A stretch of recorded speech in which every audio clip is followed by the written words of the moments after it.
In this video, I'm going to show you the step-by-step process behind creating this shoe falling AI video. We're going to use Photoshop to create the scene layout, Higgsfield and Kling 3.0 to generate the video, and After Effects to add a few extra touches. Let's jump into it. So firstly, in Photoshop, we're going to select a background scene and then start adding some details. Using generative fill, I added a billboard, a house, some rocks at the bottom, and the Zeppelin, which is going to change position. For the first frame is positioned on the top left, and on the last frame top right to mimic the motion.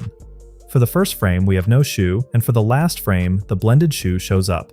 How do you do this? Here's the original photo with our shoe, and we're going to choose to remove the background from the contextual taskbar. If you can't see it, go to Window and check Contextual Taskbar.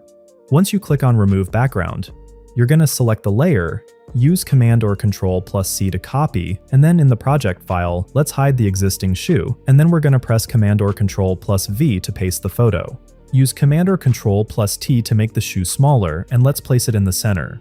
In the contextual taskbar, click on Harmonize, and this will blend the shoe with the scene. It's going to create 3 versions, and if you're not happy with how they turned out, you can generate again. As you can see, the first one looks pretty well blended. Next step is to head over to Higgsfield, there's going to be a link in the description for that, and go to Video and Create Video.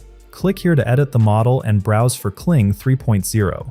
Now let's add a start frame. Here's how my start frame looks like. Zeppelin on top left and no shoe. And for the end frame, we have the shoe landing and Zeppelin flies to the right. Type in a prompt. Here's what I wrote to basically guide the model on how the motion is going to look like. You can choose the duration and the resolution. You can keep experimenting with different prompts until you get something close to what you envision.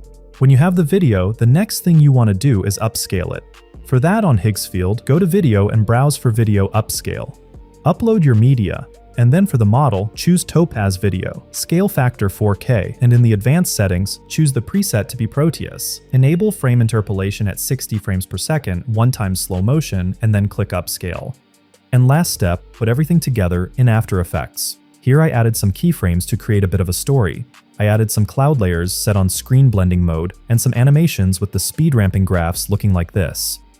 Let us know in the comments your experience with Kling 3.0 and how you're planning to use it in your future projects.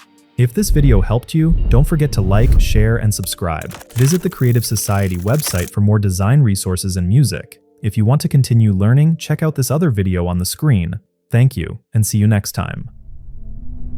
This is Creative Society.